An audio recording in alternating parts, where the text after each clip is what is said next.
நம் வாழ்க்கையில் சில விஷயங்கள் சரியாக போகவில்லை என்றால் கோபப்படுகிறோம், மனக்கசப்பு அடைகிறோம், பழி வாங்குகிறோம், அல்லது மனம் உடைந்து போகிறோம். ஆனால் இன்று இயேசு நம்மை ஒரு புதிய வாழ்வுக்கு அழைக்கிறார். எதிர்மறையான சம்பவங்கள் நடந்தால் உடனே உன் மனத்துக்குள் சொல்லிக்கொள், இது என் வாழ்க்கையின் முடிவு அல்ல, இது ஒரு கெட்ட தருணம் மட்டுமே என்று. ஒரு கெட்ட தருணம் உன் கதையை முடிக்க முடியாது.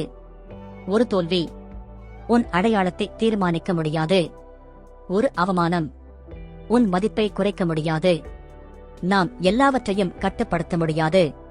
மற்றவர்களின் பேச்சை, நடத்தையை, சூழ்நிலைகளை ஒருபோதும் கட்டுப்படுத்த முடியாது.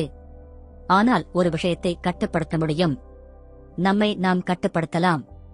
என் கடினமான சூழ்நிலையில் என் அணுகுமுறை என்ன? என் மனநிலை என்ன? உனக்கு கோபம் வந்தால் அதை உணர்ந்து கடவுளிடம் ஒப்புக்கொடு. மனக்கசப்பு வந்தால் அதை மனதில் வைத்துக் கொள்ளாமல் கற்றுக்கொள்ள வேண்டியது என்ன என்று உனக்குள் கேள். கெட்டது நடந்தால் இதிலிருந்து கூட நான் கற்றுக்கொள்வேன் என்று தீர்மானி. சூழ்நிலைகளை உன்னை ஆளவிடாதே.